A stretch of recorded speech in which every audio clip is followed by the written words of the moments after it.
All right, everybody, what's up? Microsoft just patched 120 vulnerabilities across Windows and Office, while at the same time attackers are quietly poisoning the software supply chain to steal developer credentials at scale. A ransomware gang just disrupted Foxconn factories and claims to have stolen terabytes of sensitive data. And now researchers are now confirming something many have feared, that AI is actively being used to discover zero days and automate real-world cyber attacks. Welcome to Threatopia, where we break down real cyber threats, breaches, and the security patterns that actually matter. This is the cybersecurity briefing you can't afford to miss. Streaming from YouTube and all your favorite podcast platforms, I'm your host, Mike Kramer. I help security leaders build resilient security operations and modernize their defenses to reduce real-world cyber risk without the headaches. So what's up? It's been a week or two, I think. I definitely skipped 1 week, and I was off on vacation last week, so I know nobody cares, but that's why I had the slight hiatus. And knowing that this is a podcast and small channel on YouTube, nobody's watching, I'm sure. So I'm wearing this stupid nose strip, which actually really helps me breathe and get more oxygen and think more clearly. But it looks ridiculous. And I'm wearing this vintage 70s gray leather coat because, I mean, who's watching? Nobody's watching anyway. So let's see what the news brings us this week. So stay with us to see how attackers are using legitimate developer pipelines to distribute malware that looks completely authentic. So the spring rush of events is over, but we still have some coming up in tail end of summer. We have Black Hat USA that runs August 1st through August 6th at Mandalay Bay in Las Vegas, centered on advanced security research, offensive and defensive tradecraft, hands-on training, and some of the most technical security briefings of the year. DEF CON 34 runs August 6th through August 9th in Las Vegas at the Las Vegas Convention Center, and it is the iconic hacker gathering focused on deep technical experimentation, vulnerability research, privacy, and hands-on community-driven security culture. Who are we kidding? We're not going to have a summer anyway, at least here in Chicago. It is eternal winter. Splunk.conf 26 runs September 14th through September 17th at the Colorado Convention Center in Denver, and it focuses on security operations, observability, threat detection, data and analytics, and hands-on learning for Splunk practitioners and security leaders. Side note on Splunk, with version 10, if you weren't aware, you can upgrade the version of your universal forwarders starting with version 10, or using version 10. So that's pretty cool. Security tip of the day: if you're a developer or work in IT, lock down how your systems install software dependencies. Many modern attacks now target package managers like NPM and PyPy, so blindly installing or auto-updating packages can expose your environment to malicious code. Use lock files to ensure only verified versions are installed, and restrict automated updates in production environments. This simple step can prevent attackers from silently injecting malware into your workflow.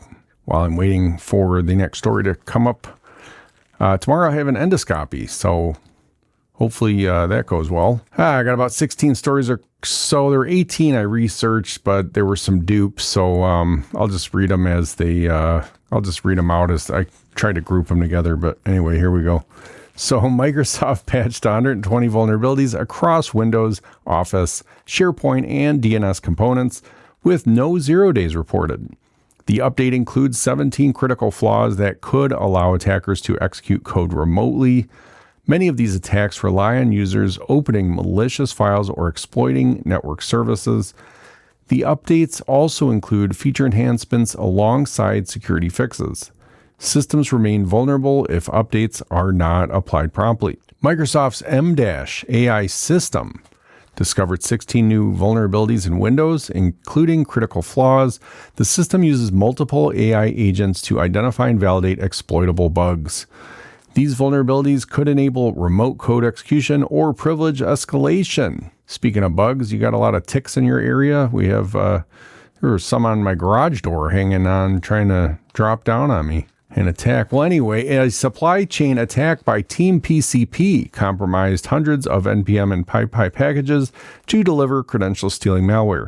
The attack targeted widely used projects and persisted even after package removal. Attackers hijacked authentication tokens and abused CI/CD pipelines to publish malicious code that appeared legitimate. If If you don't know what that is, that's continuous integration, continual deployment, or something like that. Canvas LMS, that's a learning management system, suffered a ransomware attack affecting thousands of institutions. It's mostly universities and many more, and exposing millions of records. The attackers used a vulnerability in a public-facing version of the platform. Stolen data increases the risk of phishing and impersonation attacks. So this is a little bit more about Canvas LMS breach. So Shiny Hunters breached infrastructure's Canvas LMS using cross-site scripting vulnerabilities and stole user data. The attackers defaced login portals and demanded ransom to prevent data leaks. The attack used malicious JavaScript injected into web applications to gain access. They also conducted a second breach of the Canvas platform, impacting millions of students and disrupting exams. The attack exposed personal data and forced some institutions to cancel exams.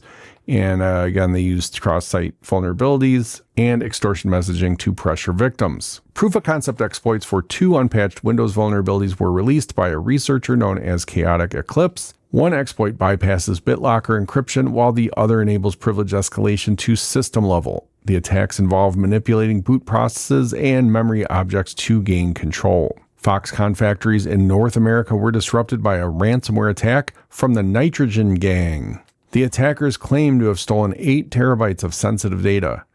The attack involved encrypting systems and exfiltrating data for extortion. Foxconn is not just another company. If you're not aware, they are one of the most critical manufacturers in the global tech supply chain. They make stuff for Apple, Nvidia, Intel, Google, Microsoft, and many more. Very scary. Signal introduced new protections against phishing attacks linked to Russian state-sponsored hackers. These attacks trick users into linking rogue devices to their accounts. The method relies on social engineering to capture authentication codes and access accounts. Fortinet patched 2 critical vulnerabilities in FortiSandbox and FortiAuthenticator. These flaws could allow unauthenticated attackers to execute code remotely. The vulnerabilities stem from improper access controls in web interfaces. The famous Sparrow Group targeted an Azerbaijani energy firm. Whoa, my computer just freaked out. The famous Sparrow Group targeted an Azerbaijani energy firm using Microsoft Exchange vulnerabilities. The attackers maintained access over multiple months using backdoors and web shells.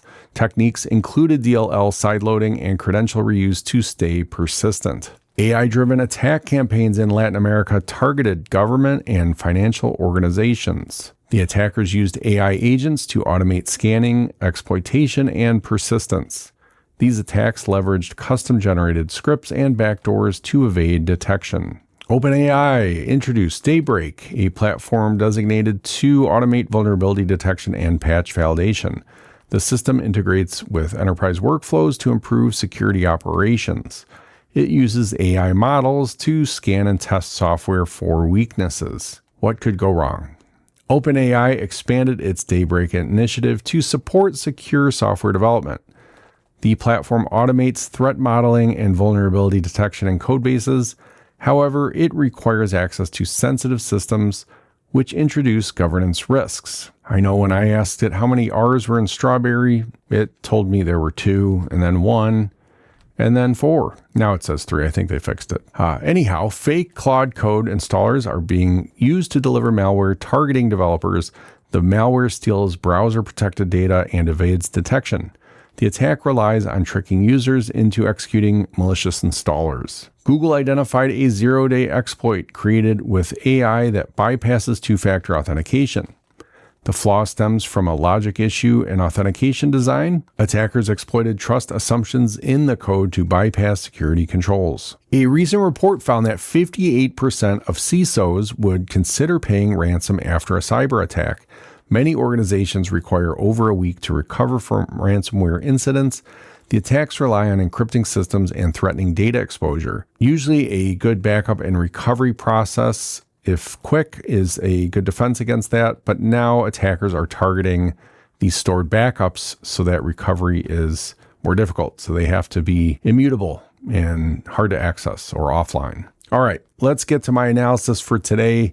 Across today's stories, 3 major patterns stand out, and they point to a rapidly evolving threat landscape that organizations need to take seriously. First is the continued rise of supply chain compromise and trusted environment abuse. I feel like this has just been the ongoing theme all year. But we're seeing attackers use techniques like T1195, which is supply chain compromise, to inject malicious code into legitimate software ecosystems. The NPM, the PyPI attack, they're especially concerning because attackers didn't just insert malware, they used valid authentication tokens and that CI/CD pipeline to make the packages appear completely legitimate. This blurs the line between trusted and untrusted code, making traditional detection methods less effective. Organizations need to shift toward behavioral monitoring and enforce strict controls around software dependencies, including lock file usage and restricted build pipelines. Second is the dominance of identity-based and access manipulation attacks. Techniques like good old T1078, valid accounts, and T1556 modifying authentication processes show up repeatedly, whether it's signal phishing attacks, the 2FA bypasses, or stolen developer credentials. Attackers are no longer trying to break in, they're just logging in. This is a fundamental shift. It means traditional perimeter defenses are less relevant, and organizations must focus on identity security, including phishing-resistant MFA, session monitoring, and anomaly detection across authentication systems. I will add to that or clarify that I don't know if they're less relevant as much as it's more of a given now that you have to protect that perimeter. And then, of course, focus on the next shiny object, which is now this whole identity focus. So third is the acceleration of AI-enabled attacks and defenses. We're seeing both sides adopt AI rapidly. On the offensive side, campaigns like Shadow Ether are using AI to automate vulnerability attack and discovery execution, aligning with techniques such as T1190, exploiting public-facing applications, and T1059, command execution.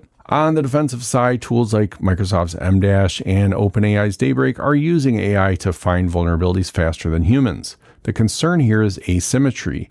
Attackers can scale faster and experiment more aggressively. They only need to be right once.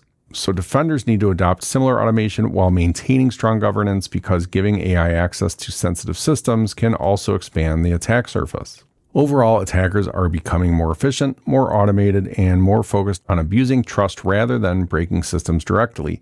That's a dangerous combination. On to our security concept of the day. One important concept highlighted today is MFA fatigue. So an important concept I'd like to highlight today is MFA fatigue, also known as push fatigue. This is a technique where attackers repeatedly send multi-factor authentication requests to a user's device, hoping the user will eventually approve one of the many requests out of frustration or confusion. Instead of breaking authentication, the attacker exploits human behavior, especially when users are distracted or assume the request is legitimate. In many cases, attackers already have a valid username and password and just need that one approval to gain full access. This is why modern defenses are shifting toward phishing-resistant MFA methods like hardware security keys or number matching, which require the user to actively verify the login instead of just tapping approve. Today's threat landscape shows attackers shifting toward automation, identity abuse, and trusted system exploitation.